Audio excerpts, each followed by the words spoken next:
Bismillahirrahmanirrahim. Alhamdulillahi rabbil alamin. Allahumma salli wa sallim wa barik ala Muhammad wa ala ali Muhammad. Allahumma anfa'na bima 'allamtana wa 'allimna ma yanfa'una wa zidna ilma wa barik lana fi ilmina warzuqna al-ikhlasa fil qawli wal 'amali kamila wa 'ilman nafi'an la yunsa wa tawfiqan daima wa sihhatan wa yaqinan wa afiyah. Allahumma iftah lana kulla khair. Allahumma kfina bihalalika an haramik wa aghnina bifadlika amman siwaka. Amin ya rabbal alamin. Alhamdulillah kaum muslimin rahimakumullah. Kita lanjutkan tafsir Quran sehari sehalaman, dan kita sudah sampai pada halaman 269, yaitu pada surah An-Nahl ayat 15 sampai 26 insyaallah taala.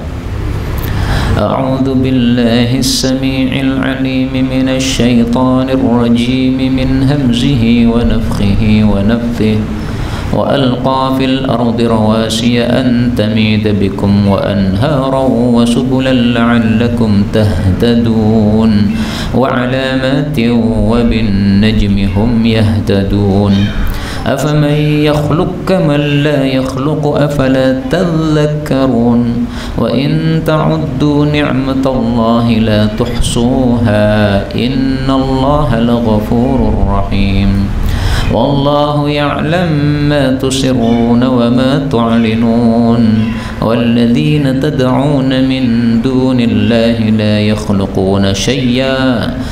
يخلقون شيئا وهم يخلقون أموات غير أحياء وما يشعرون أيان يبعثون إلهكم إله واحد فالذين لا يؤمنون بالآخرة قلوبهم منكرة وهم مستكبرون لا جرم أن الله يعلم ما يسرون وما يعلنون إنه لا يحب المستكبرين وإذا قيل لهم ماذا أنزل ربكم قالوا أساطير الأولين ليحملوا أوزارهم كاملة يوم القيامة ومن أوزار الذين يضلونهم بغير علم ألا ساء ما يزرون قد مكر الذين من قبلهم فأتى الله بنيانهم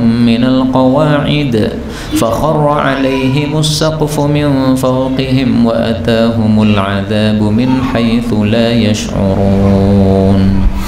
Alhamdulillah rabbil alamin. Allahumma arhamna bil Qur'ani amin.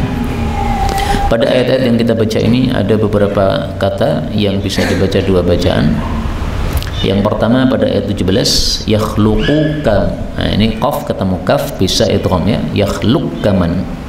Kemudian tadzakkarun seperti biasa, dalnya boleh ditasydid menjadi tadzakkarun. Kemudian pada ayat 19, mim ketemu mim boleh idgham, ya'lamma. Ayat 20, yad'un boleh diganti ya menjadi tad'un. Kemudian syai'a sebagaimana biasa, kalau berhenti boleh syai'a. Kemudian pada ayat 23, mim ketemu mim boleh idgham, ya'lamma. Ayat 24, lam ketemu lam boleh idgham, qil lahum. Lam ketemu ra boleh idgham, anzar rabbukum.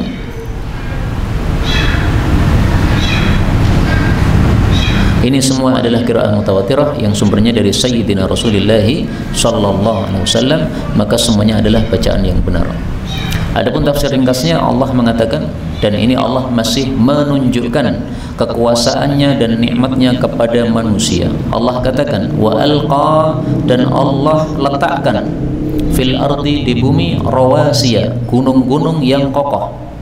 Supaya apa? Antamida, supaya tidak bergoncang, yaitu si bumi itu, bikum, terhadap kalian. Wa anharan, dan Allah juga meletakkan sungai-sungai, wa subulan, dan jalan-jalan, la'allakum, supaya kalian itu tahtadun, mendapat petunjuk, maksudnya petunjuk jalan ke suatu arah yang kita tuju. Ayat ini menunjukkan dua hal. Pertama, kekuasaan Allah. Yang kedua, kenikmatan yang diberikan oleh Allah kepada manusia. Jadi salah satu tanda kekuasaan Allah, Allah ciptakan adanya gunung, Allah ciptakan adanya sungai, Allah ciptakan adanya jalan. Dan ini nikmat bagi manusia. Karena kalau tidak ada gunung, ini bumi ini akan bergoncang terus-menerus karena gerakan angin, sehingga dia goncang terus.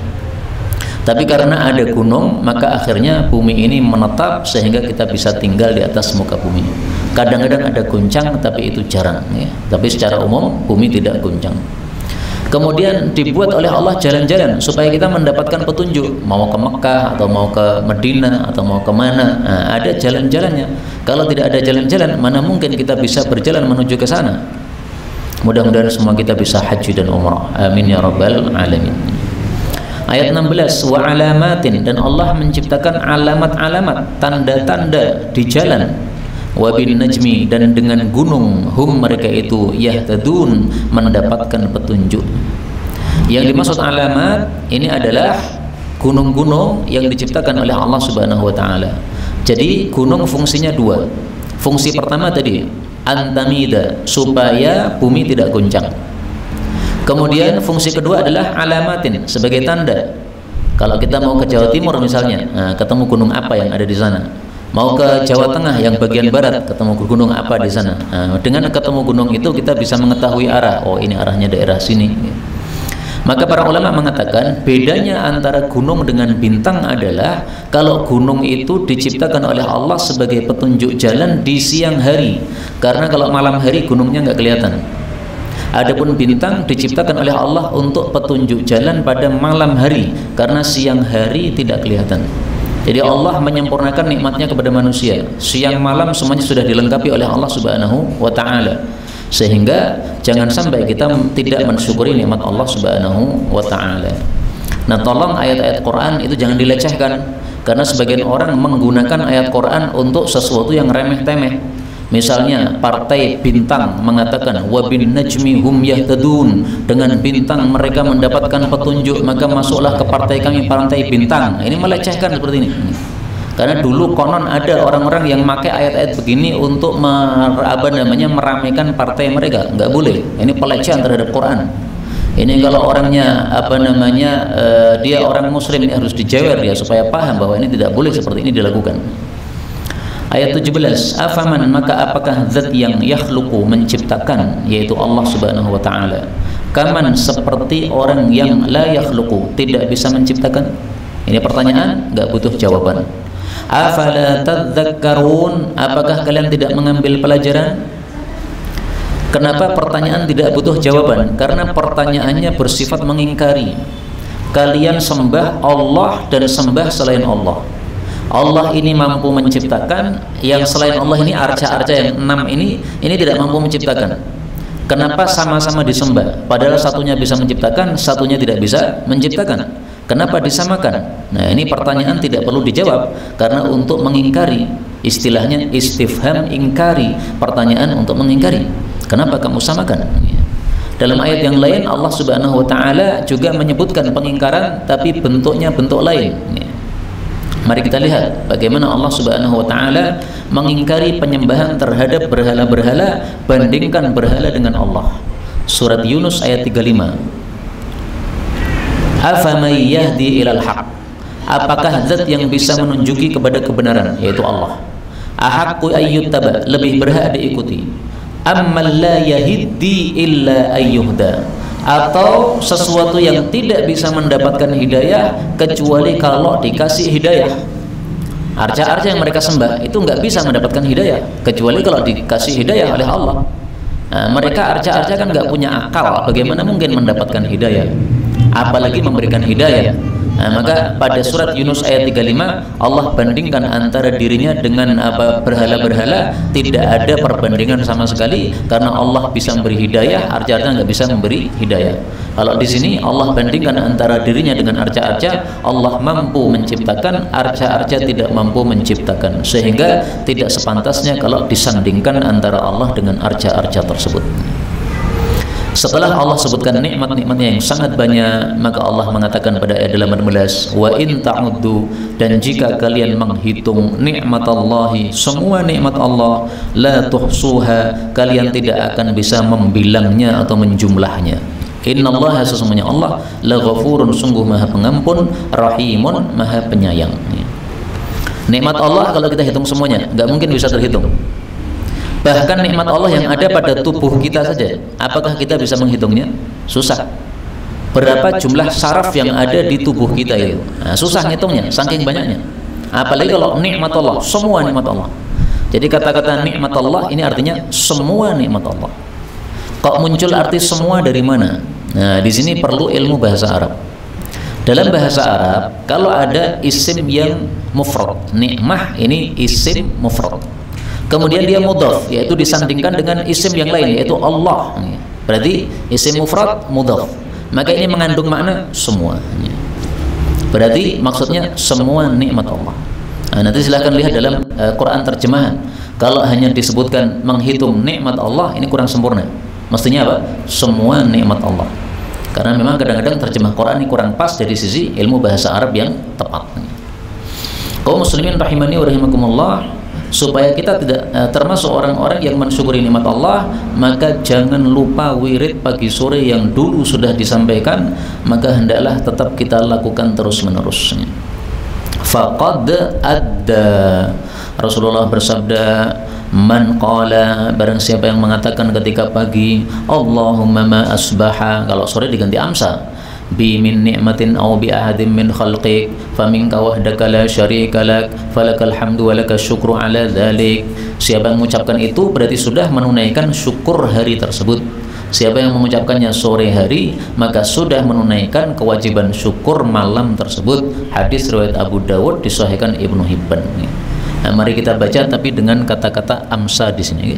Allahumma ma amsa bi min ni'matin aw bi ahadin min khalqik faminka wahdak la syarika lak falakal hamdu wa lakas syukru ala dzalik.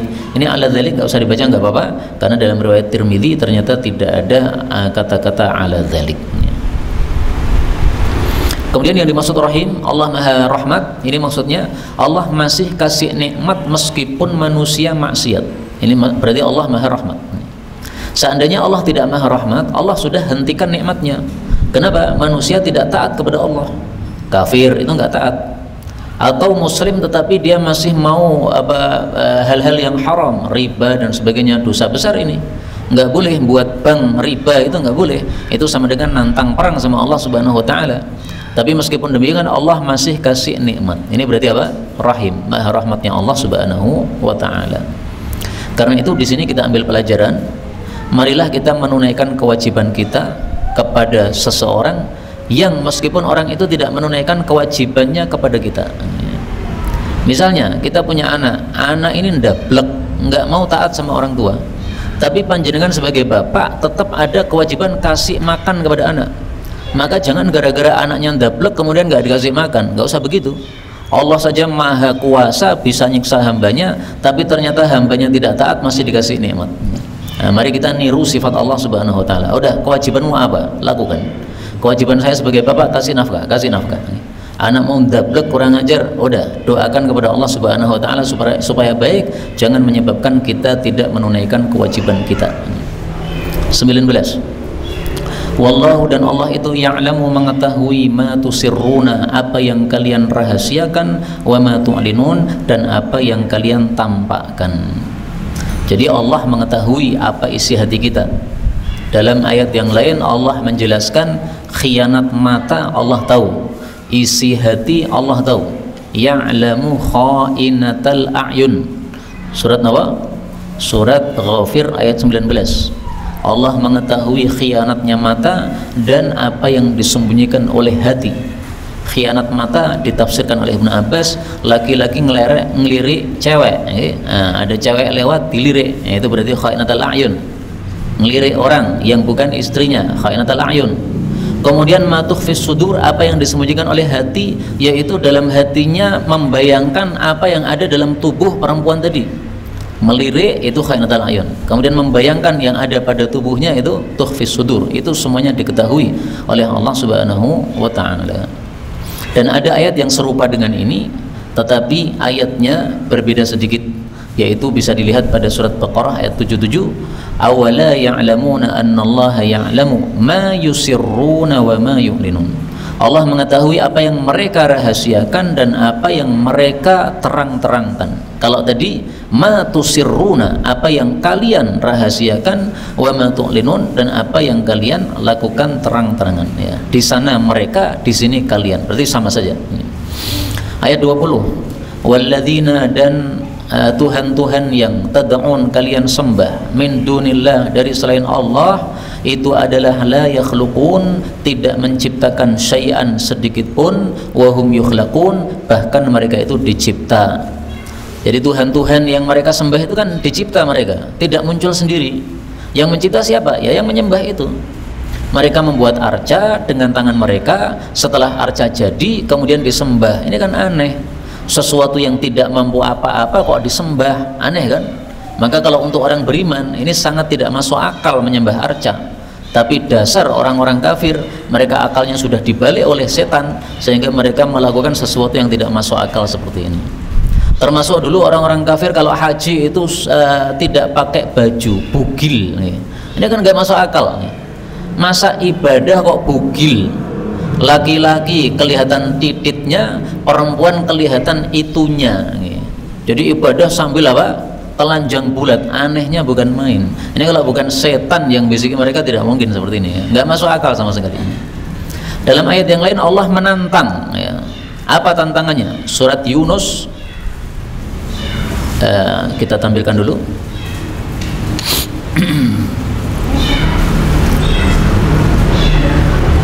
Madza khalaqu fis samawati wal ardh. Surat Fatir ayat 40. Aruni, tunjukkan kepada saya, madza khalaqu minal ardh, apa yang diciptakan oleh arca-arca kalian dari bumi. Am lahum syirkum fis samawat, ataukah arca-arca itu berserikat dalam menciptakan langit-langit. Nah, ditantang oleh Allah. Kalau kalian nyembah selain Allah, buktikan bahwa arca-arca yang kalian sembah itu menciptakan sesuatu. Apa yang diciptakan sekarang? Mana? Salah satu barang yang diciptakan oleh mereka itu mana? Nah, ditantang oleh Allah seperti itu, jelas mereka tidak mampu sama sekali, karena memang tidak memiliki kemampuan untuk mencipta sama sekali. Kemudian Allah katakan amwatun, mereka itu adalah makhluk-makhluk yang mati, ghairu ahyain, tidak hidup. Yang namanya mati itu tidak hidup. Nah, kenapa disebutkan mati tidak hidup? Untuk menegaskan mati kok disembah, tidak hidup kok disembah, aneh kan?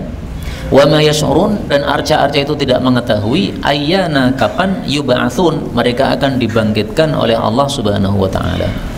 Ini menunjukkan bahwa arca-arca yang benda mati itu besok di akhirat akan dibangkitkan oleh Allah, akan bisa hidup, akan bisa berkata.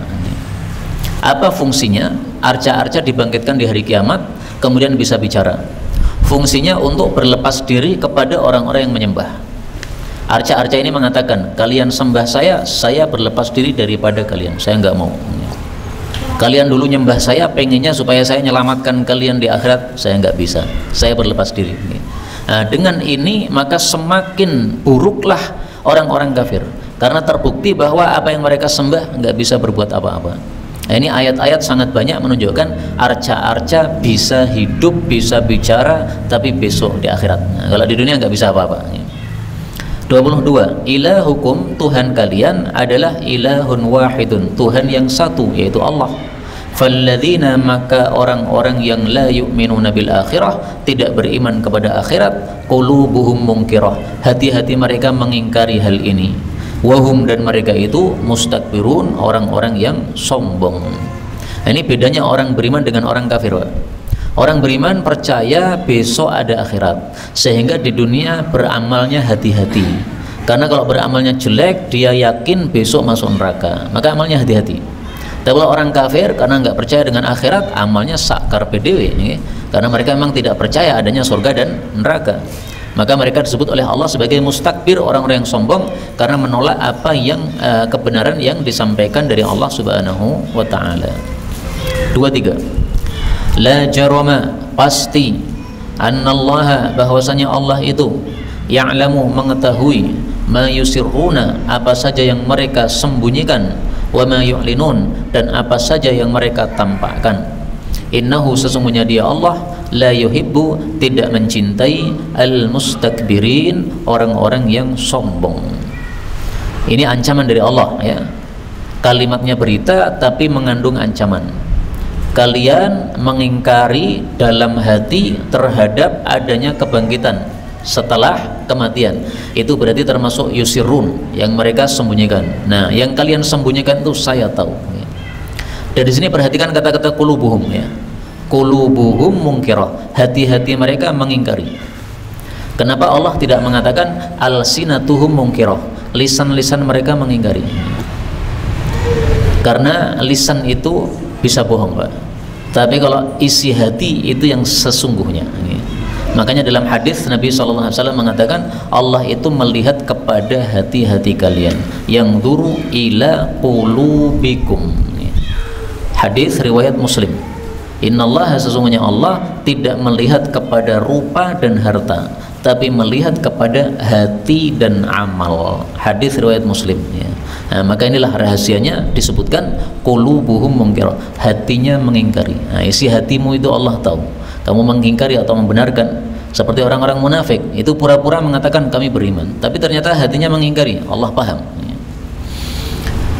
Kemudian ayat 24, wa idza, dan apabila qila, dikatakan lahum, kepada mereka, yaitu orang-orang kafir, madza, apa yang anzala, telah menurunkan, rabbukum, pemelihara kalian, qalu, mereka mengatakan, asatiru, dongeng-dongeng al-awwalin, orang-orang terdahulu.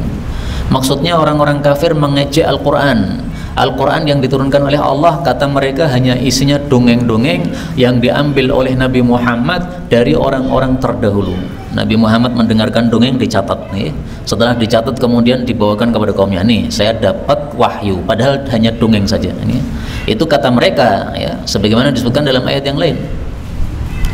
Tumla pada surat Al-Furqan ayat 5. Wa qalu asatirul awwalin, mereka mengatakan Quran adalah dongeng orang-orang dulu. Iktatabaha, yang Muhammad mencatatnya, menulisnya. Fahiyatumla alaih, maka didiktekan kepada Nabi Muhammad bukrata wa asila, pagi dan sore. Ini jelas ngawurnya bukan main ya. Dari mana mereka tahu bahwa Nabi Muhammad minta didiktekan kemudian beliau nulis Quran? Dari mana mereka tahu? Nabi Muhammad ini nggak bisa baca tulis. Rasulullah itu sampai akhir hayat nggak bisa baca tulis. Dengan bukti ketika pada Sulhul Hudaybiyah, Rasulullah menyuruh Ali bin Abi Thalib untuk mengganti nama Muhammad Rasulullah diganti Muhammad bin Abdullah, karena orang-orang kafir tidak terima kalau ditulis Muhammad Rasulullah. Maka Ali nggak mau, wah ini Muhammad Rasulullah kok, kenapa diganti? Nggak mau saya. Maka Rasulullah katakan, mana tulisannya mana? Kemudian ditunjukkan oleh Ali, ini tulisannya ini. Nabi kemudian menghapusnya. Jadi Nabi tanya dulu, mana tulisan Muhammad Rasulullah? Beliau nggak bisa baca tulis. Nggak bisa baca tulis bagi kita itu aib, tapi bagi Rasulullah malah mukjizat. Karena kalau beliau itu canggih dalam menulis kemudian membawa Quran, orang pasti percaya bahwa ini buatan Nabi Muhammad. Memang kesehariannya biasanya nulis ya, sehingga bawa Quran ya biasalah, wajarlah ya. Tapi orang nggak bisa baca tulis, tiba-tiba membawa Quran yang sangat indah, ini pasti sumbernya dari Allah Subhanahu wa Ta'ala. Jadi ketika saya mengatakan Nabi itu tidak bisa baca tulis, ini bukan aib sama sekali, bukan ya. Malah jadi mukjizat. Kemudian ayat berikutnya Allah Subhanahu wa Ta'ala mengatakan,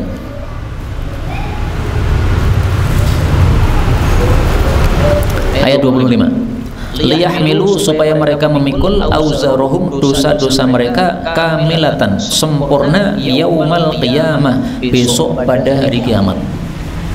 Jadi mereka mengatakan seperti itu, menuduh Quran adalah dongeng dari orang-orang terdahulu. Ini akibatnya apa? Akibatnya mereka memikul dosa-dosa mereka. Maka liyahmilu ini maksudnya akibat ya. Akibat dari perbuatan mereka atau kekafiran mereka. Akibatnya apa?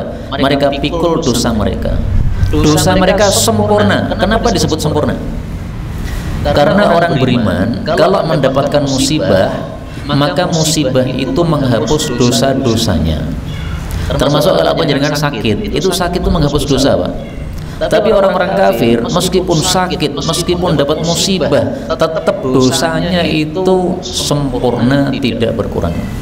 Ini bedanya orang beriman dengan orang kafir. Maka alhamdulillah kalau kita mendapatkan apa? Musibah. Jadi dapat musibah apa? Alhamdulillah. Oh, musibah alhamdulillah. Iya, karena melihat dosanya yang rontok itu. Uang hilang, apa yang diucapkan? Alhamdulillah. Iya toh Pak, uang hilang kok malah guyang guyu edan apa piye nggih. Nah, kita jawab ora edan nggih, tapi karena saya paham hakikat nih. Ini kalau saya dapat musibah, maka apa? Maka mendapatkan pahala dari Allah, dosanya digugurkan oleh Allah Subhanahu wa taala. Mari kita lihat dalilnya ini. Bil mu'min. Rasulullah bersabda, "Ma yazalul bala bil mu'min." Tidak henti-hentinya bala menimpa orang beriman, laki-laki maupun perempuan, baik bala pada dirinya atau anaknya atau hartanya, hatta yalqallah, sampai dia berjumpa dengan Allah, wa ma alaihi khati'ah, maka dosanya sudah dihapuskan semuanya. Dapat bala, dosanya rontok, dapat bala lagi, dosanya rontok lagi, maka ketika berjumpa dengan Allah alias mati, dosanya sudah nol. Ini hadis riwayat Tirmidzi, derajatnya sahih. Bala apa ini? Yang dimaksud bala apa ini? Tidak harus bala besar-besar, anaknya mati ketabrak, enggak harus begitu. Bala kecil-kecil, ujian kecil-kecil kayak pusing, sama juga termasuk. Inna sudah, sesungguhnya pusing, wal malilah, dan migren, la yazalani bil mu'min, senantiasa menimpa orang beriman. Wa inna dhunubahu mithlu Uhudin, dosa-dosanya sebesar gunung Uhud. Fama yada'anihi, maka migren dan pusing tadi tidak meninggalkan orang itu. Wa alaihi min dhunubihi mithqalu habbah min khardal, dalam keadaan masih punya dosa meskipun seberat biji sawi, artinya hilang semuanya. Ini hadis riwayat Imam Ahmad, derajatnya meskipun dhaif tetapi maknanya apa? Sahih. Dan juga dikuatkan oleh riwayat Ibnu Asakir, juga derajatnya dhaif tapi tadi maknanya sahih berdasarkan hadis yang sebelumnya tadi. Kemudian Allah katakan, wa min, dan dari auzari, dosa-dosa, alladzina yudillunahum, orang-orang yang mereka sesatkan, bi ghairi ilmin, tanpa dasar ilmu, maksudnya tanpa hujjah. Jadi para pemimpin itu dosanya double. Orang yang mengajak kepada keburukan dosanya double. Dosa untuk dirinya sendiri dan dosa menanggung orang-orang yang dia ajak. Dan ini juga berlaku sebaliknya. Kalau kita mengajak kepada kebaikan, kemudian orang melakukan kebaikan itu, dosanya ngalir sama kita. Apa pahalanya ngalir sama kita? Kita ngajak orang jamaah ke masjid, akhirnya dia ke masjid. Setiap dia masjid itu pahalanya ngalir sama kita, Pak. Kita ngajak orang hadir pengajian seperti ini, kemudian dia hadir pengajian, itu pahalanya ngalir sama kita. Karena itu mari kita bersemangat untuk mengajak kebaikan. Rasulullah SAW bersabda, "Man da'a ila huda," siapa yang mengajak kepada kebaikan atau kepada petunjuk, maka kana lahu minal ajr, dia dapat pahala mithlu ujuri man tabi'ah, semisal pahala orang-orang yang ikuti dia tanpa mengurangi pahala mereka sedikit pun. Sebaliknya, barang siapa yang mengajak kepada kesesatan, maka dia menanggung dosanya semisal dosa-dosa orang-orang yang mengikutinya tanpa mengurangi dosa-dosa mereka sedikit pun. Hadis riwayat Muslim, derajatnya sahih. Nah, maka misalkan ya, kelompok sesat Ahmadiyah itu siapa dulu yang membuat Ahmadiyah pertama kali? Mirza Ghulam Ahmad. Itu dosanya numpuk sama dia. Syiah, siapa dulu yang membuat Syiah pertama kali? Abdullah bin Sabah atau siapa itu? Ya. Maka dosanya numpuk kepada dia. Semua kelompok sesat itu dosa pengikutnya ditanggung semuanya oleh apa? Yang pertama memulai. Maka pertama memulai itu bisa untung tapi juga bisa buntung. Kamu mulai dengan apa dulu? Kalau mulai dengan kebaikan, untungnya bukan main. Karena kebaikan orang-orang yang mengikuti ngalir sama kita, pahalanya ngalir. Tapi kalau memulai dengan keburukan, maka kita pun juga menanggung dosa orang-orang yang mengikutinya. Mari kita lihat dalil yang lain ya. Kiflun minha. Rasulullah bersabda, Adam al-awwal. La tuqtalu nafsun, tidaklah dibunuh suatu jiwa secara zalim kecuali dosanya ditanggung oleh anak Nabi Adam yang pertama, yaitu Qabil, gara-gara dialah yang pertama kali mencontohkan pembunuhan, yaitu membunuh adiknya si Habil. Nah, bayangkan Pak, sudah berapa pembunuhan yang terjadi di atas muka bumi ini, nah, tinggal dihitung aja dosanya. Padahal kita tahu bahwasanya dosa membunuh itu adalah dosa besar kedua setelah syirik. Urutannya syirik, kemudian membunuh, kemudian zina, kemudian riba. Ini urutan dari sebagian para ulama ya. 4 ini. Saya ulangi lagi, syirik, membunuh, zina, riba. Sebagian ulama mengatakan begitu. Nah, bayangkan itu menanggung semuanya. Makanya Allah katakan, ala ketahuilah sa'a buruk ma yazirun, apa yang mereka tanggung itu. Na'udzubillahi min syarri dzalika. Ayat 26 terakhir. Qad makara, sungguh telah berbuat makar alladzina min qablihim, orang-orang sebelum mereka, maksudnya umat terdahulu. Fa'atallahu, maka Allah pun datang bunyanahum, pada bangunan mereka, minal qawaid, dari pondasi-pondasi mereka. Allah mendatangi bangunan mereka dari pondasi, maksudnya Allah hancur leburkan bangunan mereka sak pondasi-pondasinya. Jadi pondasinya yang tertanam di tanah itu hancur juga semuanya. Artinya kehancuran mereka sudah total, sudah tidak bisa diperbaiki lagi, sudah tidak menyisakan satupun orang yang hidup di atas muka bumi di antara mereka. Azab seperti ini disebut azab istiqsal. Istiqsal itu apa? Menghabiskan, meludeskan semua orang kafir. Ini bedanya umat terdahulu dengan umat sekarang. Kalau umat sekarang umatnya Nabi Muhammad SAW, umat yang dirahmati oleh Allah, sehingga tidak akan dikasih azab istiqsal. Paling sebagian kena, tapi yang lain tidak. Seperti tsunami misalnya, yang kena ya sebagian saja, enggak semuanya. Tapi kalau umat terdahulu, siksanya istiqsal. Fakharra, lalu robohlah alaihim, kepada mereka, as-saqfu, atap rumah mereka, min fawqihim, dari atas mereka. Jadi bangunannya roboh, dasar-dasarnya, kemudian atapnya merontoki mereka. Wa atahumul azab, dan datang kepada mereka siksa, min haitsu, dari arah la yash'urun, yang tidak mereka sadari. Artinya siksa datang dari arah yang mereka merasa aman darinya. Misalkan apa? Datang awan. Nah, mereka senang, bukan main. Wah, awan datang, ini akan segera hujan. Ini kan merasa aman berarti kan? Ternyata awan datang membawa siksa. Sebagaimana disebutkan oleh Allah Subhanahu wa taala pada surat yang lain ya.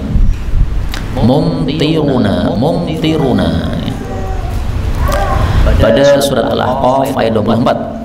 Falamma ra'au mu'aridan, tatkala mereka melihat awan datang, mustaqbila audiyatihim, menghadap kepada lembah-lembah mereka, qalu, mereka mengatakan, hadza 'aridun, ini adalah awan, mumtiruna, akan kasih hujan kepada kami. Apa kata Allah? Bal huwa mastajaltum bih, bahkan itulah siksa yang kalian minta segera, sudah dikirim oleh Allah Subhanahu wa taala. Maka ayat ini surat Al-Ahqaf sangat bagus untuk tafsiran ayat ini tadi. Surat Al-Ahqaf ayat 24. Dan dari situlah para ulama mengatakan, qad yanjul insanu, atau al-mar'u ya, qad yanjul mar'u min haitsu yahdhar. Kadang-kadang manusia itu selamat dari arah yang dia waspada, wa yahliku min haitsu ya'man, tapi dia malah binasa dari arah yang dia merasa aman. Dia sudah waspada. Misalkan apa? Dia apa namanya? Dia takut ada maling, maka dia setiap keluar rumah itu dikunci pintunya supaya maling tidak masuk. Dia sudah waspada. Tapi ternyata dia selamat karena memang nggak ada maling berani masuk kampung tersebut. Tapi justru dia binasa dari arah yang tidak dia sangka-sangka. Ternyata yang maling adalah tetangganya sendiri. Dia nggak tahu kalau tetangganya itu ternyata maling. Tampilannya bagus, kalau ketemu senyum misalnya, kadang-kadang begitu. Nah, maka siksa juga begitu. Dikira ini tidak ada apa-apa, ternyata membawa siksa. Na'udzubillahi min syarri dzalik. Karena itu sunnah Rasulullah Sallallahu Alaihi Wasallam, kalau melihat awan itu beliau mondar-mandir, takut sekali, khawatir kalau itu adalah awan yang membawa siksa. Mari kita lihat hadisnya. Ya. Idza ra'ul ghaum, Aisyah mengatakan manusia kalau melihat awan farihu, mereka senang. Kenapa? Berharap kalau ada hujan turun. Tetapi saya melihat engkau wahai Rasulullah, jika engkau melihat awan malah wajahmu itu ketakutan. Maka kata Nabi SAW, ya Aisyah, wa Aisyah, ma yu'minni, apa yang memberikan aman kepada saya, ayyakuna fihi adab, bisa jadi dia membawa siksa. Udhiba qaumun birrih, suatu kaum disiksa oleh Allah dengan angin. Wa qad ra'a qaumunil adab faqalu hadza 'aridum mumtiruna. Ada juga orang-orang yang melihat siksa, mereka malah mengatakan inilah awan yang akan membuat hujan kepada kami. Maka inilah sunnah baginda Rasulullah Sallallahu Alaihi Wasallam. Hadis diriwayatkan oleh Bukhari dan Muslim. Muslim ada enggak ya? Ada ya, Bukhari dan Muslim. Maka saya tambahkan di sini wafis sahihain, pada kitab Bukhari Muslim ada hadis yang menguatkan makna ini tadi. Inilah kaum muslimin rahimani wa rahimakumullah. Ayat-ayat yang dapat kita pelajari pada pertemuan kali ini sudah tepat jam 7. Sisa waktu kalau ada pembahasan dipersilahkan. Benarnya dari Allah, kalaupun ada salahnya fa astaghfirullahaladzim li wa lakum walhamdulillahirabbil alamin. Silakan. Di bawah yang lain Pak. Iya. Masalah berbakti kepada orang tua. Ayat-ayat orang tua ibu bapak adalah pintu surga yang paling tengah, maka jangan sia-siakan pintu itu atau jagalah ya. Hadis maksudnya. Ya. Maksudnya untuk mendapatkan surga yang terbaik itu bisa didapatkan dari jalur birrul walidain. Jadi kalau kita bakti sama orang tua, dengan sebab itu kita bisa masuk ke surga yang terbaik. Itulah makna ausat ya. Ausat paling tengah itu maksudnya paling bagus. Jadi bukan tengah itu sana ada atas, sini ada bawah, itu tengah-tengahnya, bukan gitu ya. Orang Arab mengatakan paling tengah itu maksudnya paling bagus. Kenapa sesuatu yang paling bagus disebut dengan paling tengah? Karena mereka punya konsep segala sesuatu yang paling baik itu adalah yang sedang-sedang ya. Terlalu tinggi ya elek, terlalu pendek juga elek ya. Terlalu putih juga elek, malah kayak sapi orangnya ayune ya. Tapi terlalu hitam juga kurang bagus, kayak negro ya. Nah, yang bagus ya yang sedang-sedang kayak kita ini, coklat begini ya. Nah, maka ausat paling tengah itu maksudnya apa? Paling bagus. Ada lagi? Oke, silakan.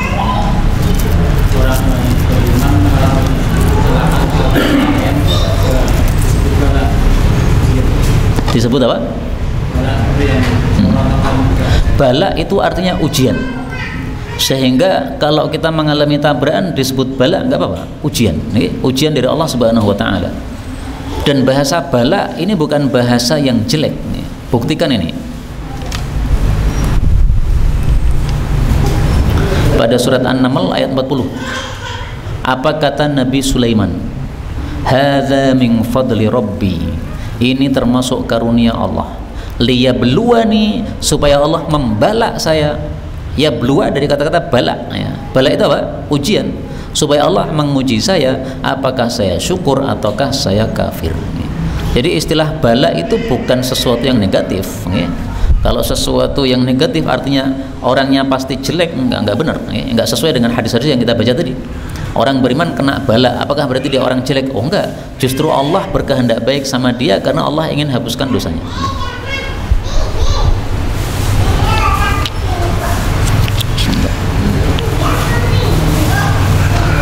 Ada lagi? Oke, silakan.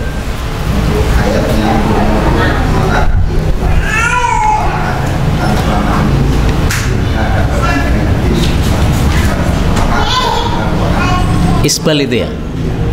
Tentang isbal, kalau dalam Quran itu adanya kalimat yang tidak dengan kata-kata isbal, tapi dengan kata-kata maroha. Pada surat Isra ayat 37, wala tamshi, jangan berjalan fil ardi, di bumi, maroha, dengan sombong. Maroh artinya apa? Sombong. Nah sekarang sombong itu bagaimana berjalan dengan sombong itu? Nah dalam hadis Nabi menjelaskan kalau kamu isbal, isbal itu termasuk sombong. Berarti ketika kita berjalan dengan isbal itu sudah termasuk wala tamshi fil ardi maroha. Tapi kalau kata-kata isbal dalam Quran nggak ada. Jelas ya?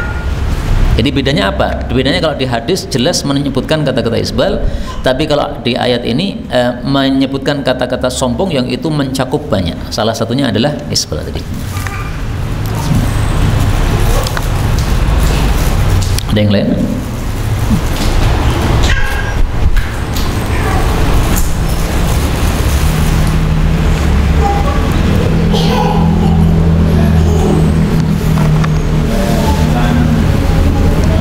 Pemilu susah ini.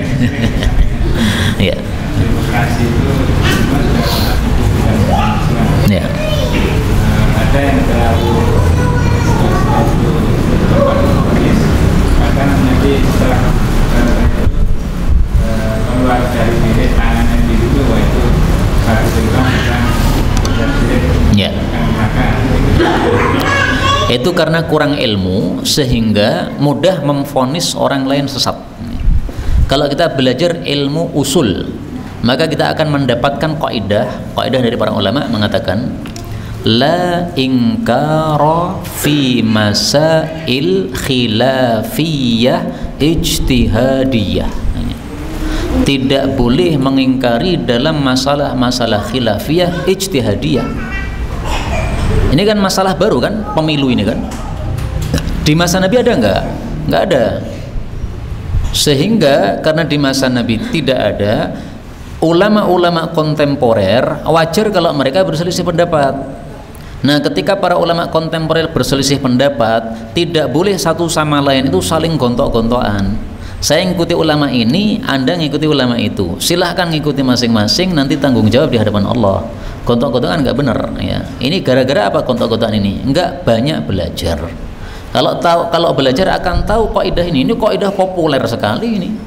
Kaidah ini sangat populer sekali bagi yang belajar ilmu usul. Tapi nggak pernah belajar ya nggak akan paham kayak begini.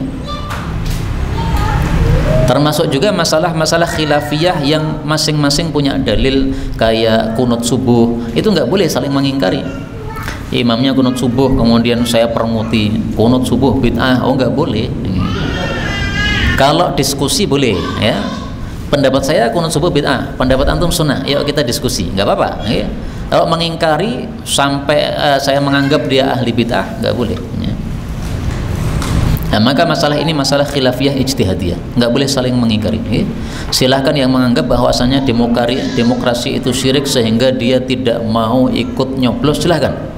Nah, yang nyoblos mereka punya ijtihad karena menimbang kaidah kalau ada dua madarat maka pakai madarat yang paling kecil. Nah, mereka pakai kaidah itu, ya sudah, itu semuanya ulama kita ya. Makanya masalah pemilu itu saya bilang, tanyakan kepada kiai yang antum yakini, selesai. Antum yakin sama kiai siapa? Jangan sama kiai Abu Zaidan, ini bukan kiai ini. Ini ustadz kecil aja. Masalah gitu jangan tanya ke saya.